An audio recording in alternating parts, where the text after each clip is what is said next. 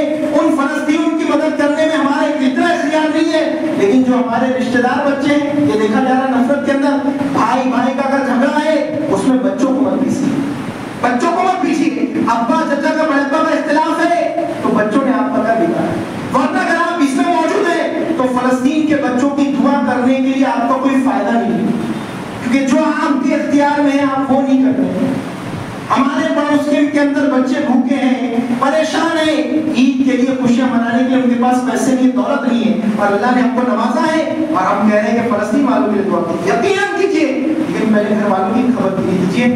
بات بہت طویل تھی ذات محترم، المختصر یہ ہے کہ ان لوگوں کے لیے کم از کم دعا کیجیے، طلب کر دعا کیجیے، اور دعا کریں کہ اللہ رب العالمین اسرائیل کو تباہ و برباد فرما دے اور اپنا عذاب قہر اس پر نازل فرما دے، اور فلسطین کو اللہ آزادی عطا فرما، اور مسجد اقصی کی اللہ رب العالمین حفاظت فرما، پوری دنیا کے مسلمانوں کی اللہ حفاظت فرما. یہ ہم نے ہمارے نصاب میں سے پہلے کچھ باتیں آپ کے سامنے پیش کی، ایسا کوئی موضوع نہیں تھا، لیکن یاد تھی کہ میں مسجد اقصی پر کچھ بولنا ہے. آپ لوگ بیٹھے رہیے، آپ نے ماشاءاللہ بہت اچھے سے سنا ہے. ابھی نثار بھائی کا بیان سنیے، اس کے بعد جو آپ کی کارگزاری ہوگی انشاءاللہ تبارک و تعالیٰ آپ کے سامنے پیش کی جائے گی. اللہ رب العالمین کی بارگاہ میں دعا ہے، بولنے میں اگر کوئی شرط کوئی غلطی تو اللہ مجھے معاف فرمائے. استغفر اللہ ربی من کل ذنب واتوب الیہ وما علینا الا البلاغ. السلام علیکم ورحمۃ اللہ.